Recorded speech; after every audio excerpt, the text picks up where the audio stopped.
Hindi ako pwedeng mahulog sa iba, kasi sa'yo lang ako naging maligaya at naging kontento. Kahit na ano pa nasabihin mo, sayo lang ako. Kahit na isang linggo man tayo mag-aaway, o isang linggo na hindi mo ko kayang pansinin. Dahil nga kasi ikaw ang aking panalangin. Baby panalangin, baby panalangin. Ikaw lang ang aking. Nakapaka-sweet kapag tayo ay nagde-date. Na-relate sa pag-ibig mo at ako ay in-update. Kapag magkita tayo, palagi akong present. Pagkasama mo ako, palagi akong concentrate.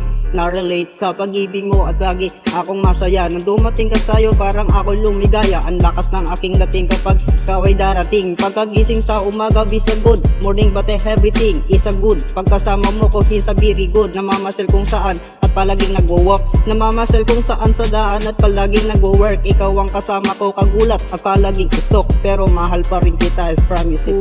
Baby, ikaw, baby, ikaw lang,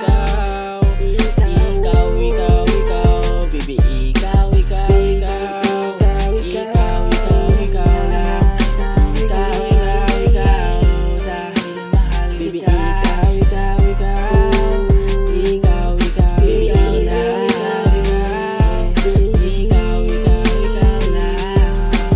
Tumawag ako sa phone upang kausapin ka ngayon. Nakausap ko ang magulang mo at ikaw ay nandoon daw sa kwarto mo habang umiiyak. Tinutulak ang pinto, ngunit yun ay nakalak. Kahit sa ating gabi na pumunta pa ako mag-isa, umiiyak ka. At labis akong nag-aalala na makita kita sa kwarto mo punong-puno ng luha. May jowa raw akong iba, mali ang pagdududa. Kahit na ganyan ka, tinanggap pa rin kita. At least sa'yo naman ako naging masaya. Diba sinabi ko sa'yong hindi ko kayang gaguhin ang pagmamahalan natin at seryoso, hindi ko kayang baguhin. Maging tapat ako sa'yo at maging tapat ka sa akin. Sa sumpaan natin na ikaw lang aking mamahalin, at least tayo rin ako Baby, masaya. ikaw